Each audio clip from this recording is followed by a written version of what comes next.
Well, let's talk about those bread and butter concerns of Canadians and how the budget could address those anxieties with three members of Parliament.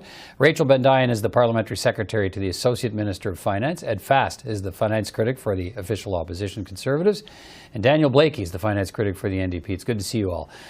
Ms. Bendayan, let me start with you first. I know you can't get into the details of the budget plan the Minister of Finance will present next week, but you know the many concerns of Canadians who see life getting more and more expensive. What approach will the government take in the budget? What approach will it take to address those concerns and anxieties? Well, thanks, Peter. And absolutely, I hear it from my constituents and from constituents right across the country. And the Minister of Finance is very attuned to that. That's why this budget will focus on affordability. It's going to be about supporting Canadians, about not only making sure that they get ahead, but that they stay ahead. And I think it's important that we also focus on growth. We know that projections are to the effect that next year Canada will have the highest growth among G7 countries. This year we're already at the second highest growth among G7 countries. We need to continue focusing on the growth of our economy, and that's what this budget is going to be about, while making life more affordable for Canadians. Ed Fast, your party keeps saying that housing costs and inflation are the biggest issues facing Canadian families. How should the budget deal with those issues of affordability?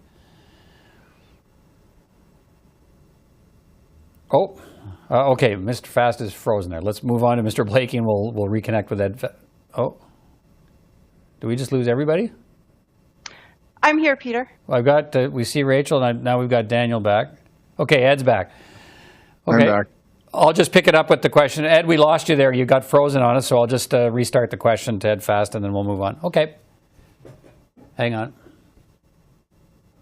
Okay. Ed Fast, let me turn to you. Your party keeps saying that housing costs and inflation are the biggest issues facing Canadian families. How should the budget deal with those issues of affordability? Well, I think we have to look at what is driving inflation in the first place. There's been some suggestion that this is a global phenomenon, so the government can wash its hands of this problem. In fact, nothing could be further from the truth when it comes to housing affordability, because the housing inflation we're experiencing in Canada is a made-in-Canada problem. And a lot of it has to do with supply side. There's not enough housing being built. Most of those levers are on the provincial and municipal side. Yeah, and we saw some action today in Ontario. It's made some changes to the municipal plan to allow for speedier, approval of housing developments and so on. Is that the kind of thing you're talking about? That's what I'm talking about on the supply side. But the other side, which is probably an even bigger driver of inflation, is federal government spending. As you know, the government in its last budget said it was setting aside over $100 billion of what they called stimulus. This is taxpayers' money that was going to be pumped into the economy as required. They said they were going to set up guardrails to ensure the stimulus wasn't injected to the point where it was causing inflation. Well, they blew right through those guardrails, and today we have major inflation, especially in our housing markets. So the government has to take responsibility here, and they're going to have to restrain borrowing and spending. Okay. Mr. Blaikie, the New Democrats have this new supply and confidence agreement with the minority Liberal government to keep the Liberals in power for the next 3 years. So there's no chance the government will fall over this budget, but we expect you'll get the dental care that you've demanded as part of this budget. What else needs to be there? Well, some of the other things that we're certainly looking for are actions on the supply side of housing in order to help build more housing. Our agreement talks about topping up the Canada Housing Benefit for folks who are struggling to make rent in a time when housing costs are really out of control. And, we're trying to focus on a number of things that can provide a little bit of relief to Canadians in a really challenging time when they're facing mounting costs. Our view, though, is that means putting in place ways to pay for things together in order to reduce Canadian household costs. So, dental care is very much in that stream. Taking action on housing on the supply side is part of that. Getting a much better, efficient, and more ambitious program for home energy efficiency retrofits is also part of that, because to the extent that we can help Canadians make improvements to their home, we can help reduce their home heating bills. Pharmacare is another Right. example where acting together, we can reduce the costs of things that Canadians really can't afford And see, to do without, and that too many Canadians already are. we've seen some of these initiatives unveiled to some extent in the government's climate plan. A lot more work to do on that, and we expect we'll see some of that in the budget as well. But a lot of things competing for the federal dollar here, Rachel Bendayan, and I guess I'm wondering, one of the things we're going to be watching for, and that the government will be confronted with, is the whole idea of increased spending on defense. And I'm wondering how you think the war in Ukraine and the demands on Canada's military change the approach the government must be taking to funding defense. Well, thanks for raising that, Peter. And I think it speaks to what my Conservative colleague mentioned earlier. The war in Ukraine has fundamentally changed the world. And if my Conservative colleague thinks that the war in Ukraine and the invasion by President Putin and Russia hasn't impacted global inflation, then he's completely off the mark. It hasn't impacted energy prices right around the world, and it is impacting inflation.